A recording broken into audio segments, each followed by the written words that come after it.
बच्चों, चलिए देखते हैं ये प्रश्न।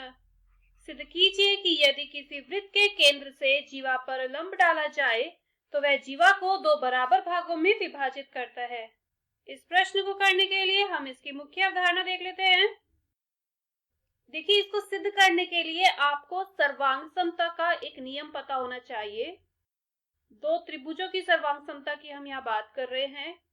यदि हमारे पास दो त्रिभुज है और दोनों ही त्रिभुज समकोण है, मतलब उसका ये वाला कोण भी 90 डिग्री का है और इसका ये वाला कोण 90 डिग्री का है, इसका ये विकर्ण इसके इस विकर्ण के बराबर है और इसकी कोई भी एक भुजा इसकी किसी भी एक भुजा के बराबर होगी, तो ये दोनों ही त्रिभुज कैसे होंगे?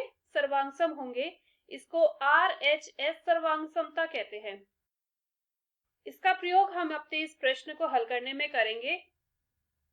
देखिए, यहाँ पे दिया है, यदि किसी वृत्त के केंद्र से जीवा पर लंब डाला जाए। माना ये है एक वृत्त का केंद्र है O, उसकी एक जीवा है AB, O से AB पर एक लंब डाला है OP, तो हमें ये सिद्ध करना है कि AP बराबर है PB के। तो यहाँ पे हम O से A को भी मिला सकते हैं और O से B को भी मिला सकते हैं। आपको यहाँ सिर्फ इतना दिया है कि OP जो है वो AB पर लंब है और यहाँ हमने एक रचना करी है, OA तथा OB को मिलाया है और यहाँ आपको सिद्ध करना है कि AP बराबर है PB के, क्योंकि दो बराबर भागों में विभाजित करता है, ऐसा सिद्ध करना है ना।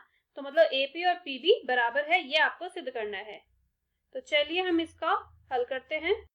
यहाँ आप देख रहे हैं कि दो त्रिभुज हमें मिल रहे हैं, OAP और OPB। तो आप कहेंगे त्रिभुज OAP और त्रिभुज OPB में इसमें जो कोण P है वो 90 डिग्री का है, क्योंकि OP इस पर लंब है। तो चाहे आप ये वाला कोण देखें चाहे ये वाला कोण देखें, दोनों ही कैसे हैं? 90 डिग्री के। तो आप कहेंगे कोण OPA और कोण OPB दोनों ही 90 डिग्री के बराबर हैं और साथ ही जो OA है वो और OB है, दोनों कैसे क्या है? इस वृत्त की त्रिज्याएं हैं जो कि बराबर होंगी।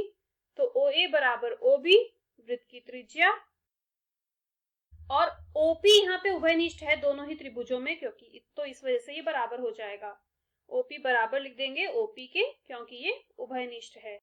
तो जैसा कि मुख्य अवधारणा में हमने पहले ही बात करी है कि कोई एक समकोण, कोई एक कर्ण और एक भुजा जब बराबर होंगी तो RHS सर्वांग समता से दोनों त्रिभुज सर्वांग सम होंगे। तो यहाँ पे भी हमें ऐसा ही मिल रहा है। इन दोनों त्रिभुजों में एक 90 डिग्री का कोण, एक विकर्ण और एक भुजा बराबर है। अतः RHS सर्वांग समता से त्रिभुज OAP सर्वांगसम होगा त्रिभुज OBP के। और क्योंकि ये दोनों सर्वांगसम हैं तो इसकी प्रत्येक भुजा इसकी प्रत्येक भुजा के भी बराबर होगी। तो यहाँ आप कह सकते हैं कि AP बराबर होगा PB के, CPCT से, है ना। और हमें इस प्रश्न में यही सिद्ध करना था। मैं आशा करती हूँ मुख्य अवधारणा की मदद से आपको इस प्रश्न का समझ आया होगा। धन्यवाद।